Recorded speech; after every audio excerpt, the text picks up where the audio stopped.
네, 검찰 과거사위원회 진상조사단이 고 장자연 씨 사건을 다시 들여다보고 있습니다. 그런데 YTN 취재 결과 당시 성상납 의혹을 무혐의 판단했던 부장검사를 최근 불러 조사한 사실이 확인됐습니다. 특히나 검찰 내부에서 안에서 청탁이 있었다고 진술한 것으로 전해지고 있습니다. 이 사건 취재한 사회부 강희경 기자 나와 있습니다. 네, 강 기자. 네.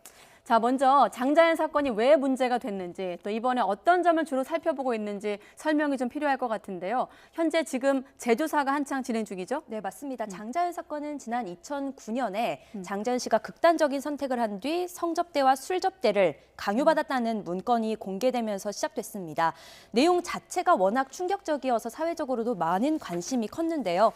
검찰은 소속사 대표와 매니저를 폭행 등의 혐의로만 기소하고 성상납과 의혹된 관련된 사람들은 모두 무혐의 처분을 해서 논란이 컸습니다. 유력 언론사 대표 등 접대 의혹까지 나왔는데 아무도 처벌받지 않은 채 사건이 마무리된 건데요. 이후 검찰 과거사위원회의 재조사 권고로 대검찰청 진상조사단에서 사건을 다시 들여다보고 있습니다. 부실하게 수사했는지 또 당시 수사 외압은 없었는지를 집중적으로 살펴보고 있습니다. 네.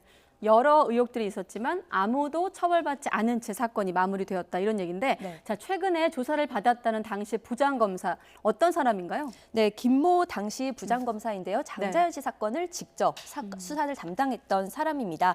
사건은 보통 밑에 수사검사가 담당을 하는 경우가 네. 일반적입니다. 하지만 김 전 부장검사는 이례적으로 직접 담당을 했습니다. 부장검사이면서 동시에 주임검사였던 건데요. 직접 조서를 작성하고 또 공소 제기까지 진행해서 누구보다 사건 진행을 잘 알 수밖에 없는 인물입니다. 장 씨 사건 이후 현재는 검찰에서 옷을 벗고 나와서 변호사로 활동하고 있습니다. 대검 진상조사단은 지난 8월에 수사팀에 있었던 박진현 전 검사를 조사한 데 이어서 지난주 화요일 김 전 부장검사를 참고인 자격으로 불러서 조사했습니다. 네, 그러니까 당시에 조서도 직접 쓰고 공소 제기도 직접 했던 그런 인물이다. 네. 자, 여전히 의혹으로 남은 사건인 만큼 당시 수사 상황이 궁금한데 조사 과정에서 의미 있는 진술이 나왔어요. 네, 조사 과정에서 김모 부장검사가 유의미한 청탁이 있었다는 취지의 진술을 한 것으로 네. 알려졌습니다. 수사 당시 외압이 있었는지, 왜 장 씨 통화 내역이 사라졌는지 등을 진상조사단에서 집중적으로 캐물었는데요. 이 과정에서 장 씨를 추행한 의혹을 받는 조선일보 언론인 출신 조모 씨를 수사하는 과정에서 있었던 일입니다. 검찰 내부의 누군가가 조 씨의 아내가 검사니까 잘 부탁한다, 이렇게 김 전 부장검사에게 말했다는 겁니다. 이른바 검찰 내부에서 청탁이 이뤄진 건데요. 말을 건넨 검사가 누구인지는 구체적으로 알려지지 않았지만 신분이나 위치에 따라 압력으로도 읽힐 수 있는 대목입니다. 이후 김 전 부장검사는 실제로 앞서 언급한 조 씨를 포함해 지금 그래픽에서 보시고 계시는데 장자연 리스트에 이름이 오른 대부분을 재판에 넘기지 않고 사건을 마무리했습니다.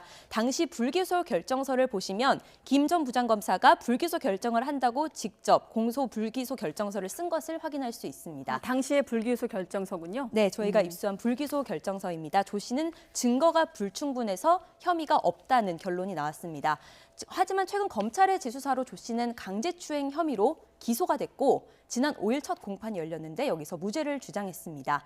장자연 수사 과정에서 새로운 의혹이 나온 만큼 실제 수사 결과에 영향을 미쳤는지 조사가 불가피해 보입니다. 이와 관련해 김 전 부장검사에게도 연락을 시도했지만 김 전 부장검사는 답변을 피했습니다.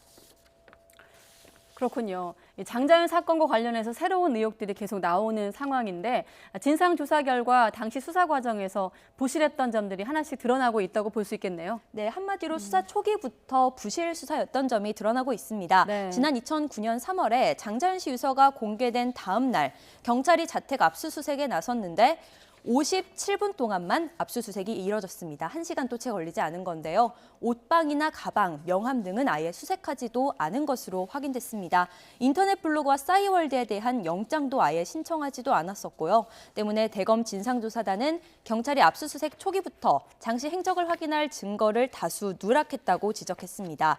여기에다가 장 씨의 통화 내역도 수사 기록에 첨부되지 않았고 또 담당 검사가 이를 개인적으로 보관하다가 최근 조사단에 제출을 하기도 했는데요.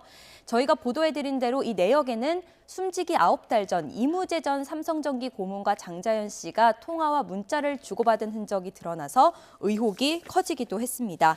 결국 밝혀져야 할 의혹 숫자가 늘어나면서 과거사위는 활동 기한을 연장을 했는데요.